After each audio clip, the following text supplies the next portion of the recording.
Christophe Couvi, bonjour, merci d'être avec nous. Vous êtes secrétaire national SGP Police FO.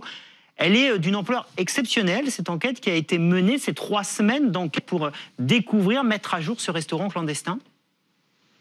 Oui, bonjour. Écoutez, je pense que c'est une enquête qui a voulu servir de coup de poing et de message un petit peu à la population.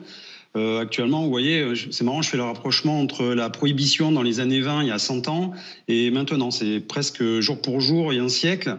Et c'est marrant, donc on voit que les gens, certaines parties de la population aiment bien un petit peu défier l'autorité, les règles, et venir s'acoquiner un petit peu dans les restaurants. Voilà, donc c'est des fois les restaurants, des barbecues. Et c'est dommage, je pense, pour l'ensemble de la population qui respecte scrupuleusement toutes les règles. Une enquête comme celle-ci, on dit qu'il y a des filatures, qu'il y a de l'observation, qu'on va voir les voisins. Comment ça se passe concrètement ? Alors, soit l'information dès le départ, c'est soit une information qui est prise sur le terrain, c'est-à-dire que des fonctionnaires de police assistent effectivement à un va-et-vient plutôt suspect en sortant des restaurants, soit c'est de la délation. À ce stade de l'enquête, je ne peux pas vous dire qu'est-ce qui a prédominé à mener ces enquêtes, cette enquête.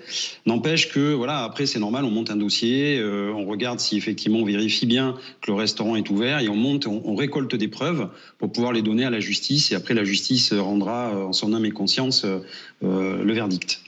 Il y a eu cette semaine la polémique, évidemment, Chalon-sur-le-Roi. Il y a cette affaire qu'on dévoile ce matin. La police nationale tweet également ce matin à propos d'une intervention cette nuit dans le 19e arrondissement à Paris. Des policiers qui ont été requis pour un tapage nocturne émanant d'un restaurant. Ils ont mis terme à un rassemblement. Il y avait plus de 110 convives à l'intérieur de ces restaurants. Là aussi, des verbalisations évidemment à la clé. L'organisateur, le gérant, a été interpellé.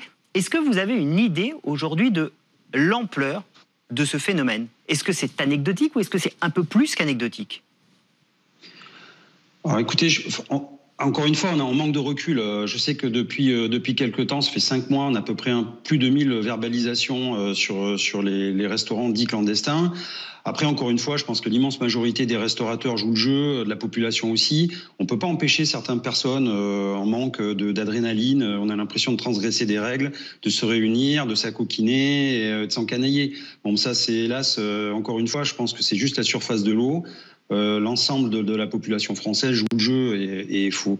Voilà, effectivement, on a un focus sur ça, mais c'est pas la généralité. Et heureusement, les Français respectent et on est à quelques semaines, peut-être mois, de sortir de ce marasme. Il faut encore tenir un petit peu, quoi.